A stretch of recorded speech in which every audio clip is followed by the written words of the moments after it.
This week on Unapologetic Uplift. A really unusual form of synesthesia. So people who have synesthesia might see music as colors, for example. But for me, I see pain in the body when I'm looking at someone, when I'm choosing to look at someone. He couldn't lift up his arm to put his coat on. And I could see this, it was just around his shoulder socket, arm socket, this like grey mist, almost like I had a scalpel in my hand and just like going around and just cutting and opening and removing. And then by the end of it, he was fine and he could lift up his arm.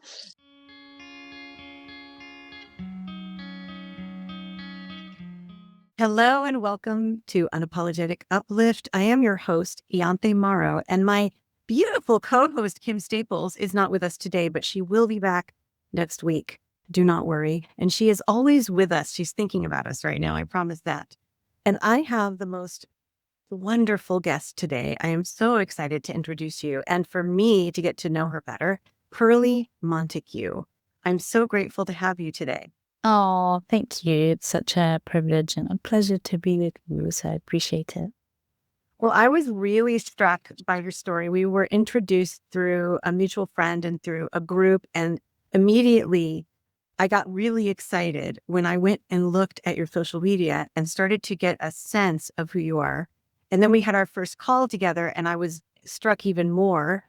And it's because you're doing something that I feel is A, it's so needed in the world. B, it's something that I would hope, and I'm going to ask you this too. This will be one of my questions, so I'm just going to tell you now. I would hope that somehow we all have access to in some way. And this is what I'm really curious to know because, and what am I talking about? I'm talking about the fact that you're a healer. And tell us why you call yourself a healer. Like, how does this come about?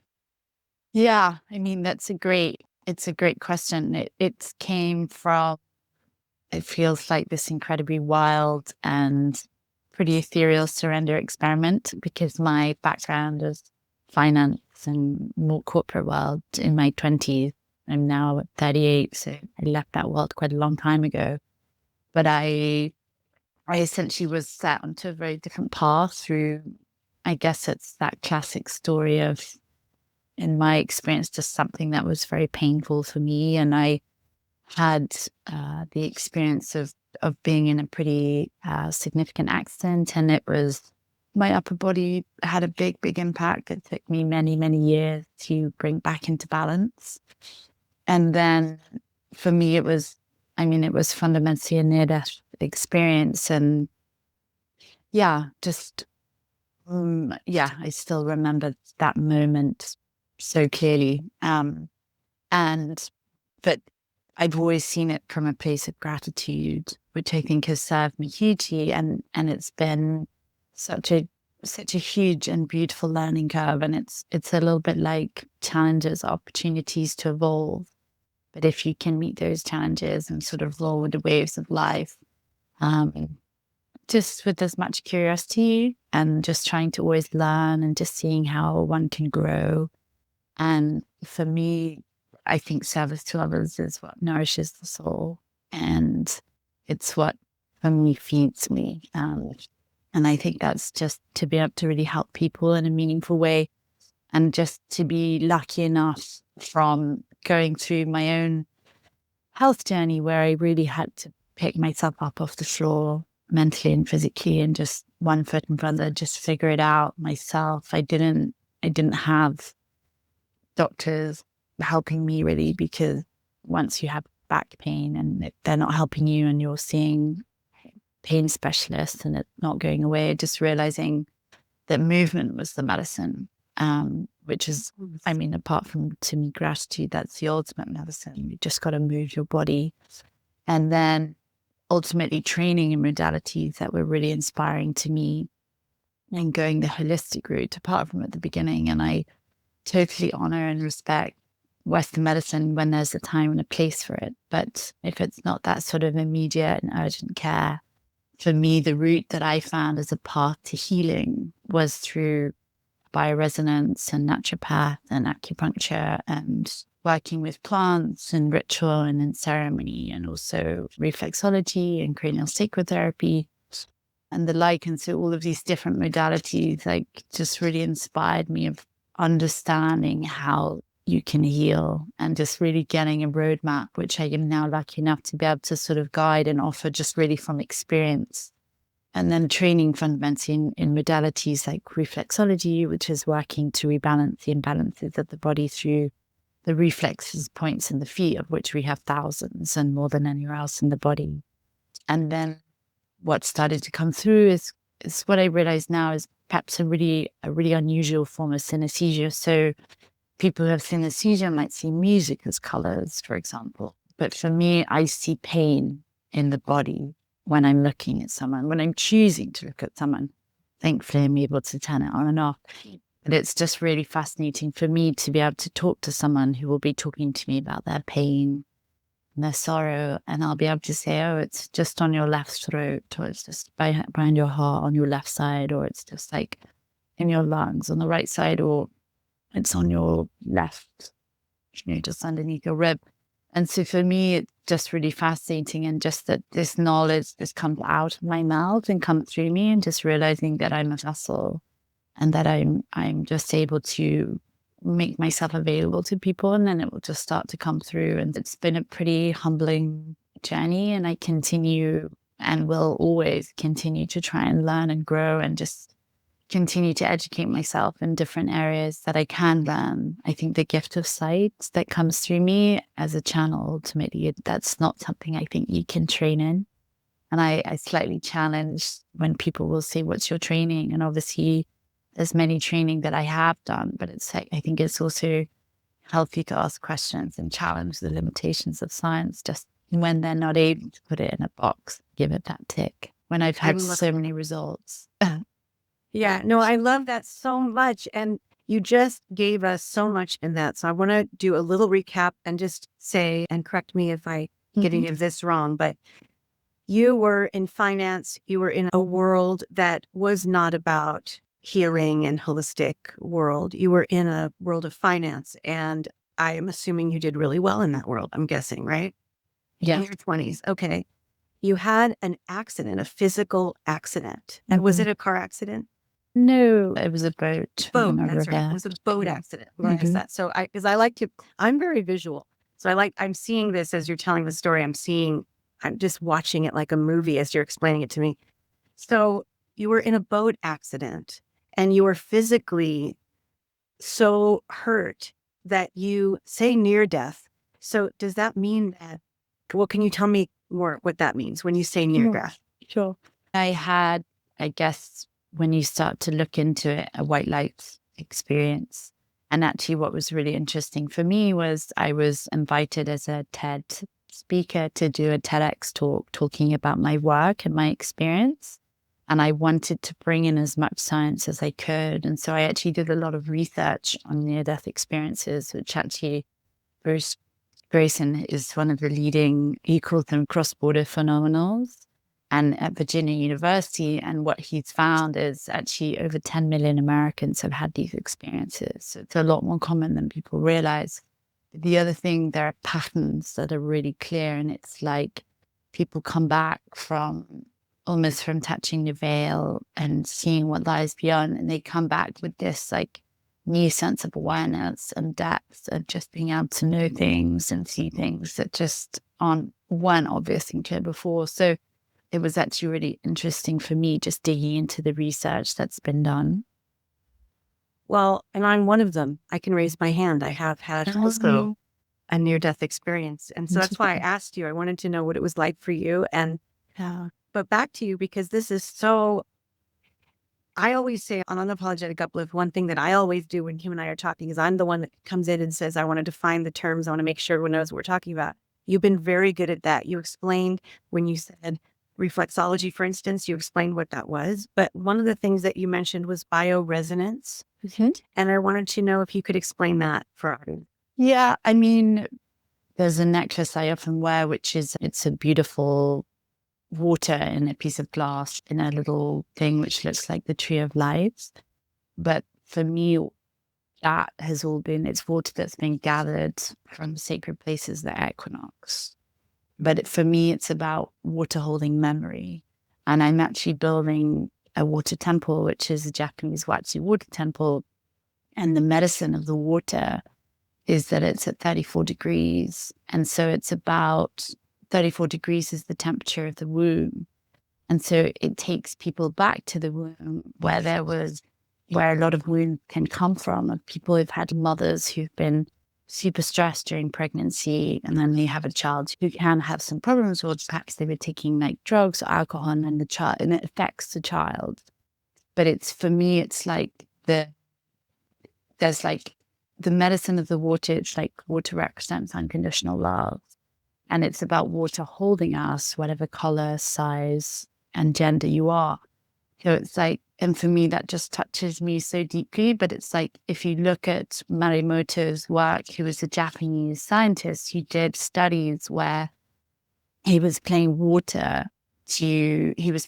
music to water as it froze. And he looked at it molecularly under the microscope, and it was like higgledy-piggledy all over the place. And then he played classical music to water and looked at it molecularly, and it was like a perfect symmetry. And so for me, I've looked into a lot, because of the water temple that I'm building, about water holding memory and how you can structure water. And for me, I just find it so fascinating. And so for me, like bioresonance, it's about the water holding memory and line of where you are. So you will work with a machine, which is like vibrations. And so it will pick up like certain vibrations that you're in, and then it will put into the water basically a counterbalance to the vibrations that you're on. And you just take a little bit of the structured water that's holding that memory, and you take a little bit over a period of time. And so for me, just like putting into like all of my knowledge and just interest and fascination, and just working a lot with people who are like extraordinary in water and written books about water and the memories that it can hold. So it may seem a little like ethereal to some people, but there's like studies on it. So no, let me tell you, this is not Lulu. I have seen those beautiful images of what the water does to molecules and how they form what looks like the most beautiful mosaics when they're played the Beethoven or I've seen those studies. Also, a funny thing is, I grew up with, my mom has always called herself a healer. And so I grew up with that, and I never really understood or had this kind of conversation with my own mother, which I need to do. You're reminding me, I want to actually sit down with her and ask her experiences. But she told me always, when I was just in a disrupted state, to get into the water. She would always say that. And I also had a doula who was a Sikh. And she told me, when the baby is upset, bring them to water, get them in water. And so what you're saying, and having a water temple, I want to get to that before we end, but I'm going to go back first, because I know I could talk about what you're creating with this water temple. It's going to take me into another place. And I want to first go back to something else that I really want to ask you. Did you ever doubt, because I know it's been a while now, so you had the accident, you came out of it, you discovered that there were different ways to heal, and that it wasn't all the conventional medicine wasn't working. And you came to these realizations, and you found that you had an ability, I believe, to heal yourself, and through movement. And you also said something so beautiful. Movement is the medicine, which I think is, movement is the medicine. It's just simple, just so beautiful. So you got to that point. During that process, and as you started to heal, did you think to yourself ever, is this real? Or did you have doubts? When you say, is this real, you mean in terms of the gift? Am I really able to do this? Do I really have this ability? Like, did you ever question it? No, I've never questioned it, because I very much live my life in terms of, I just trust whatever I feel and trust whatever comes through. And I've had I've had perhaps more than my fair share of challenges with my body that I've had to work through. And 2 near-death experiences actually, but I live a life where I'm incredibly lucky, although I work very hard, but I'm incredibly lucky that I have this very abundant, easy life flow. And it's like, when you speak to people, and everyone has a radio channel of how they run their life. Like, some people are always stressed, some people are always relaxed, some people are always like never have enough time, or like they're always back to back, and some people are just a lot more like chilled, and so I feel just being able to just navigate life just with a lot of ease, just because I've done a lot of work. And so my mental agility and my mental strength is pretty strong. So it takes a lot to make me shake. And I think the analogy that I always love and I find really useful, which is your mind is like a runway. And is it like the Heathrow, UK, biggest runway in the world, where it's the biggest plane in the world can land every 90 seconds and it doesn't shake? Or is your mind like an African bush runway where the biggest plane would land and it would be a total chaos and sort of mess? And so it's like, because I have all of these tools that I have learned through just having such a thirst for learning, just trying to educate myself on mental health, which has become such a passion through my own journey, that actually now, and obviously like we all have our shadow that we're, that everyone has, but it's just like, I guess perhaps one of my strengths is I'm really willing to always reflect and apologize and see where I can be better, perhaps not make the same mistake twice. And so I think that just has, and also I just see it again and again with patterns with my clients, with my own life, which is my outer life is a reflection of my inner world. Like, I'm really, really kind to myself. And like, one of the things I often say to my clients, which is, would you allow someone else to speak to you the way you speak to yourself? Pause. Think about that. So it's like, what's your inner dialogue? And I see the world as like, there's such an extraordinary intelligence that sits behind our lives. Like, if you look from how it moves, nature moves from summer to autumn to winter to spring with such like perfection. And so really it's just like, I just have a total trust. But then I've also learned I'm a Virgo, so I love structure and like organizing stuff and just getting a lot done. And so I've also learned in terms of neurolinguistic programming and manifesting, which is pretty mainstream in terms of awareness now. But I've learned how to manifest stuff. And I remember a friend of mine, Zach Bush, who's been really kind and publicly supporting my work, was like, you're a machine at manifesting, because there's some really big, like my temple on a little beach, on a little Greek island in Corfu, which was like a dream 10 years ago when I had no money. So it's just like all these small and big things, which I like.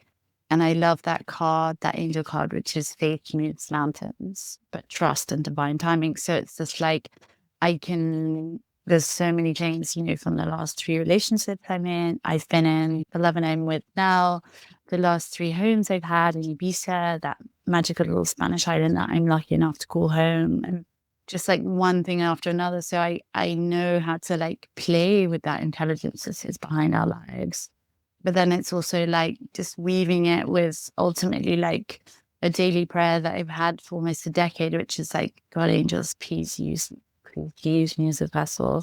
And so I think that's why like just really kind of extraordinary things of just like living a life where I just feel so blessed to be able to like do the work that I do, which just feels like I have, and build, design and build a temple based on sacred geometry and symbolism, and learn all about that. And it's just on so many levels, just feeling beyond grateful for the life of service that I'm lucky enough to lead. Ooh. And I too am a Virgo. Oh, that's why we connect. Oh, you brought up the temple again. I can't stop with the temple. I keep thinking about it too as you talk about it. And I would love to know, when will this be available to people? How will they be able to go to this temple? And what is it that you're hoping will happen by this manifestation of your incredible vision and actually having it real? Oh, so I think for me, it's like, I feel like there's many ways to be a mother. For me, I feel like I'm not a biological mother, but the way that when I'm lucky enough to support people in the practice that I do, I really hold them in that space of unconditional love, which is ultimately what any child deserves. It's that mother's love, but we didn't all get that. And so it's like, for me, that's one of my ways of being a mother. But then this temple, there's a water doula, there's a water worker, waxy water worker, but she's also a doula. So she works with the tummies. She works with the mummies whilst the babies are still in their tummies, like beforehand, so they know her voice. And then she works with them after. And so it just feels like her work, that unconditional love, like it just touched me so deeply. So it was like a way that I could honor her work, and also a way that I could honor mothers in the little spiritual community in Corfu. And it's just by the Colibri Spirit Festival, just very magical place called Arillis.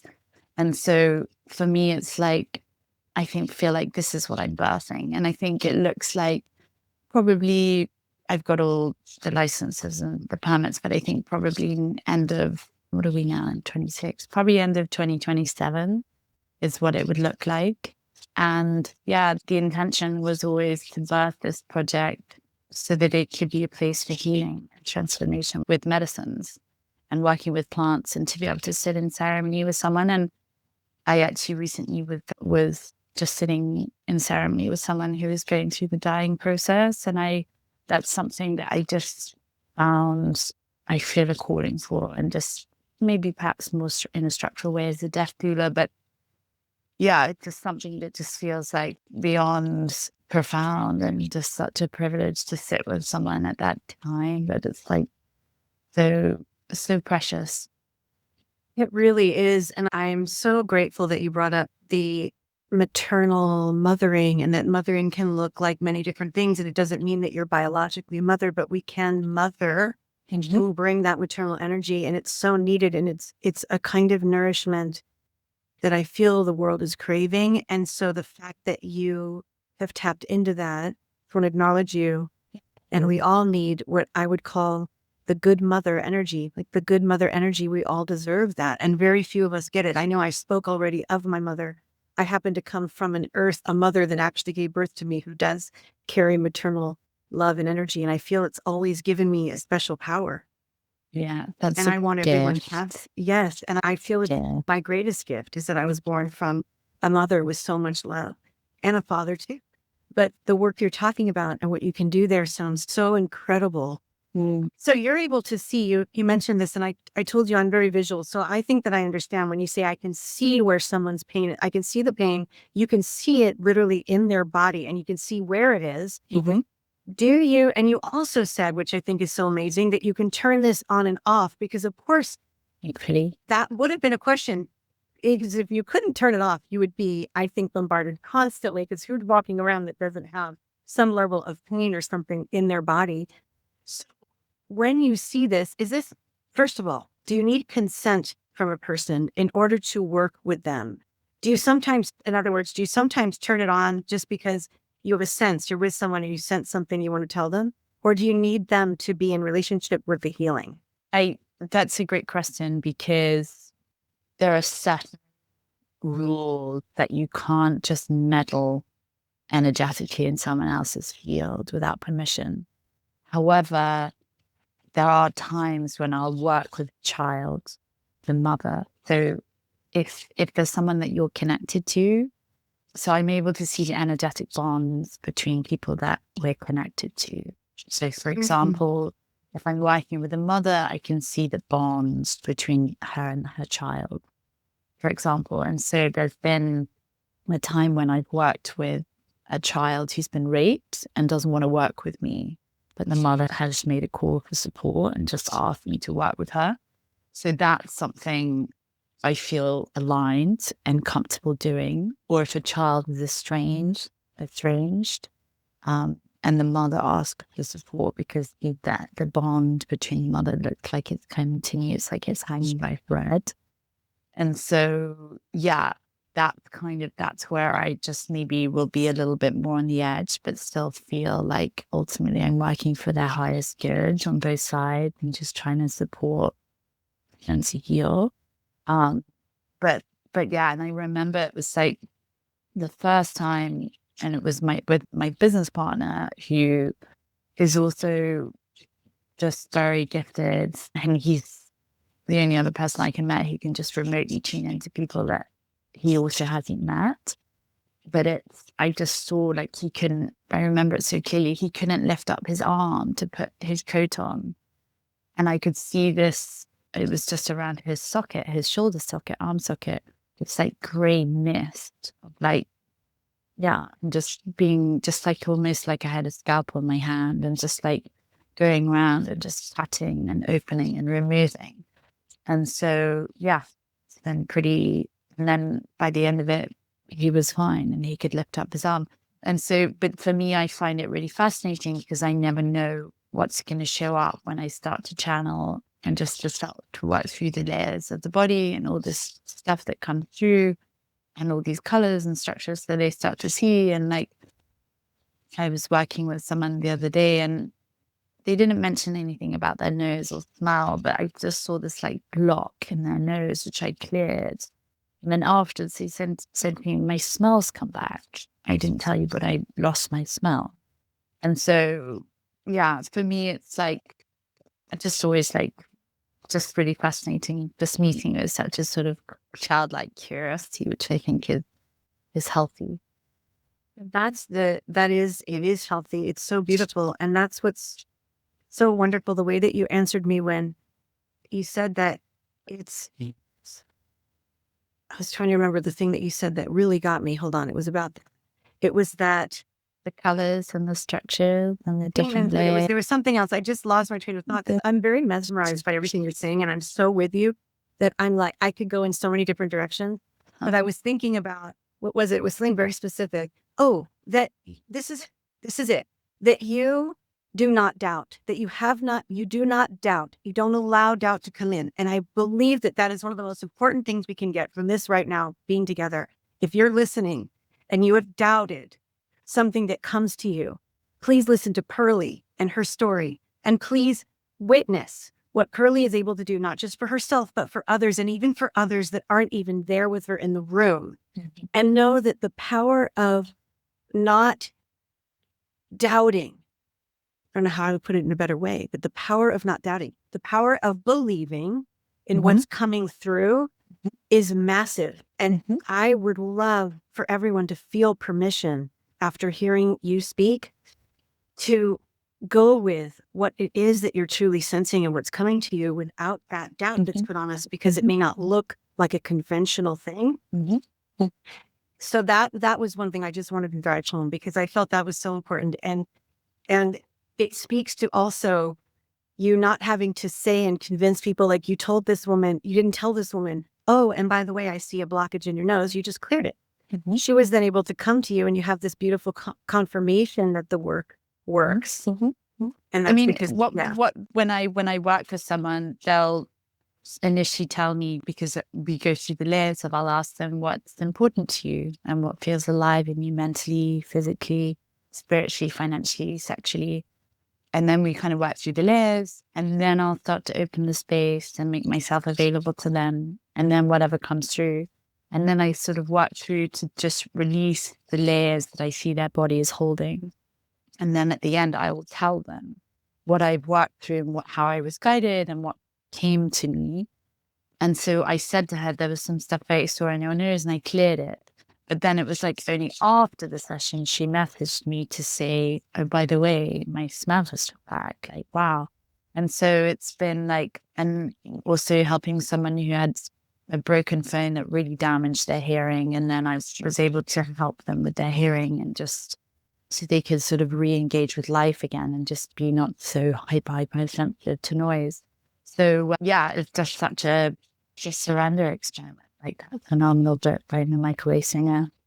I feel like you give hope in so many ways, that there can be healing in places and in ways that are more, well, holistic is the right word, but also available to people that they may not have known about. And I will ask you to let us know, everyone in my audience know, how they can find you and work with you.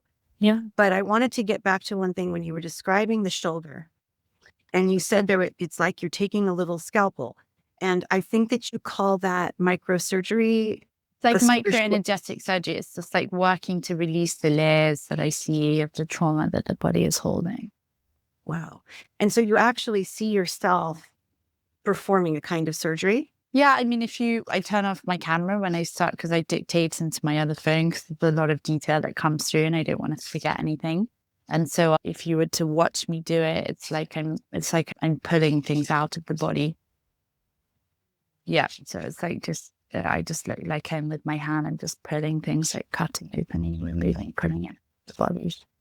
And if anyone listening thinks that sounds bizarre, I want to tell you that's what my mom has always done and my whole life. And she will pull things out and throw them away. Yeah. And I've been to healers where they do the same thing. So this is a language that exists out there, everyone. This is not just an unusual thing that we're just, Pearly just invented. I mean, I'm speaking for you, but it is, I'm just saying this to acknowledge that this is a technology that exists. And you have the power to tap into because of what you've been through and because of your beautiful ability to not doubt that gift. Yeah, definitely.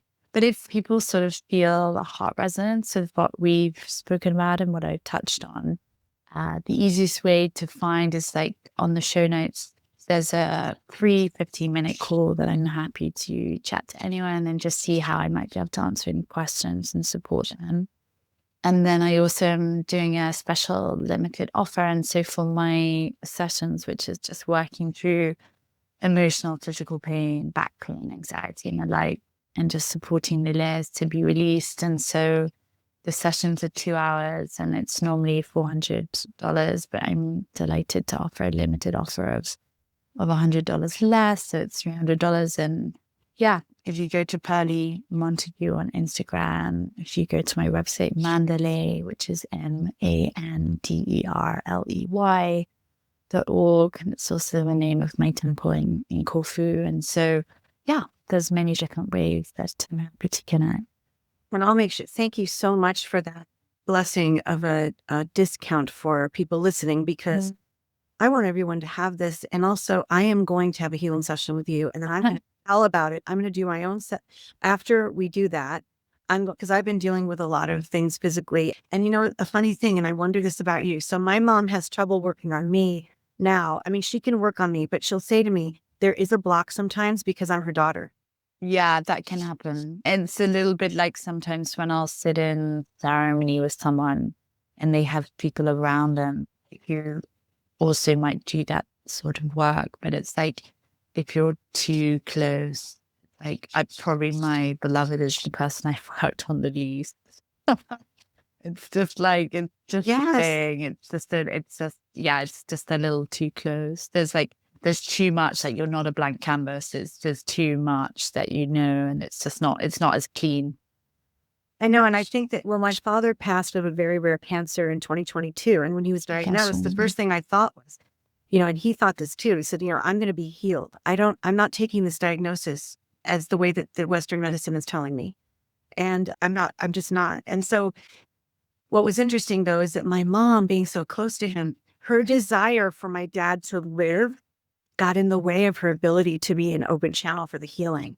And she wasn't able to, and she's lost a lot of that. And actually, I would love to have you do a healing session on my mom, because she's felt like I just realized that just came to me, because she does, often healers are the last ones for getting healed. Yeah.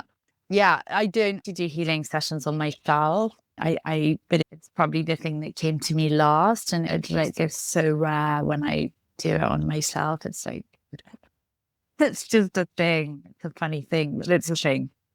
Wow. And that brings me to this, because do you have any protection you have to put around yourself when you're healing others, so that you don't? Yeah, I have a lot. I learned through doing a lot of energy work, and after some podcasts with Dr. Naisha Winter, he's such a thought leader in the cancer space in America, of how to approach the body from the metabolic way and support the terrain of the body as people are going through a cancer journey. But and just doing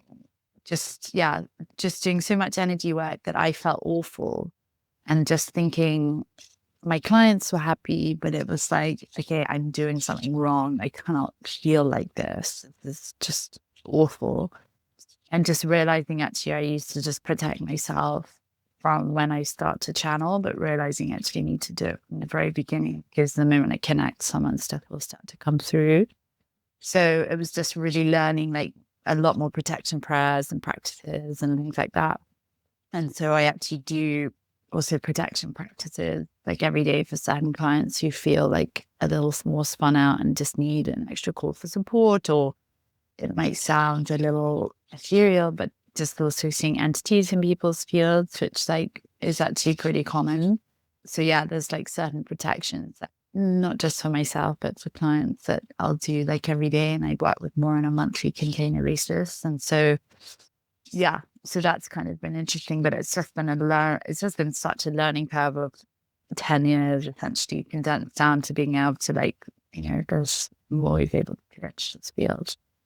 Oh, And get my own. Yes, I'm so glad that you do that. And because that was something that and then I even had the healer that I saw for many years was I don't want to say, this is everyone, this is a neuro-linguistic programming thing. I just said my autoimmune disease. It's not mine. I did go through autoimmune disease. A journey. And I noticed that you say cancer journey. Please, everyone, if there's one thing you get from this, don't say this disease. Yes, okay? Yes. No, the journey of this, and this was coming to you, and there are many, many blessings that can come from it, as you have shown us, Pearly. But she said that if you imagine a third eye, which almost all religions have some form of that idea that when we meditate, we're going up, looking here, or we're open. She said, if you can imagine there's an eyelid, and if you simply imagine it closing when you need protection. And I just had never thought of such a thing. She said, you're walking around. One day she said to me, but she has this beautiful Irish accent, and I'm not going to try to make it right now, but she said in her beautiful Irish accent, you're walking around with your third eye wide open and you need to close it, Ianthe. That's interesting. Very interesting. Interesting. So that was fun. But that's just one form of as you heard Pearly speaking, all of you listening, and you heard me asking the question about protection. And I love that you didn't tell us exactly how, but you did acknowledge that you do it. And I love that. And I just gave you that one example, everyone, of the how. But there's so many ways to protect yourself. And whether you're healing or not, I would hope that everyone walking around realizes we're beings that are evolved to a point where we pick up on energy, whether you know it or not. So think of the protection that you can put on yourself. And the one that I've talked about on our podcast before many times is my mom taught me, before she taught me how to brush my own teeth, she taught me to surround myself in light of protection. And so I do it I'm always going, oh, and there it is, the light's around me. And it's really that simple. It can be that simple. Yeah, I love that. I think burning out as a healer is a well-trodden path, and to work a lot with white light and just playing around with it, and then just people commenting a lot on my energy, and that I have such a lovely energy. And so I just find it sort of mildly sort of amusing just when you start to play, and then it gets the feedback comes straight back to you from people that just feel when you're with them. Oh, absolutely. And I know everyone can feel it from being here just with you on the podcast. And I do have a question that I asked most of my guests, which is, what is one thing that you will never apologize for? I think the courage and the strength that I have been lucky enough to be gifted from my mother, although I love that. I don't know if it's Ram Dass, but it's that poem, which is like, you're a child of the divine. You come not from your mother, but through your mother. And ancient African, yes, I love that one. It's ancient African wisdom, and it's from, there's a specific tribe. It is, children come through us. They are not of us. They're not the things of tomorrow that we can, what harbor their bodies, not their soul. It's like, it's such a lovely, my beloved has a beautiful relationship with his child. And yeah, it's just something that he read to me recently. But yeah, I think just to be gifted with a lot of strength and an enormous positivity. And so I've always, the filter of how I see the world, rather like it's our thoughts that create our reality, has always been from a place of gratitude, and always like just that pure sort of positive mental attitude, which I think fundamentally changes the experience of life. And it's something it's free, and it's something that anyone can do. That was such a beautiful response. Thank you. So Pearly Montagu You are so beautiful. Your energy is so lovely. And I am so grateful. You're a gift to the world, and you need to be protected and nourished the way that you nourish others. And I'm just saying that out loud. And I'm so glad that you were able to be with me for this little time here together. And I want everyone who feels called to find you and work with you, and definitely take up, I will say again, you said 15 minutes. They can have a call with you for 15 minutes to see if it's a good fit. And that's something that you give freely. Absolutely. Yeah, with a lot of pleasure. And it's always just such a privilege to support people in a meaningful way. Well, I'm going to share all about you everywhere I can. It's really, you're so needed. And I thank you so much for being with us on Unapologetic Uplift. Oh, thank you. Such a pleasure to be with you. Thank you for your time. Thank you. Thank you.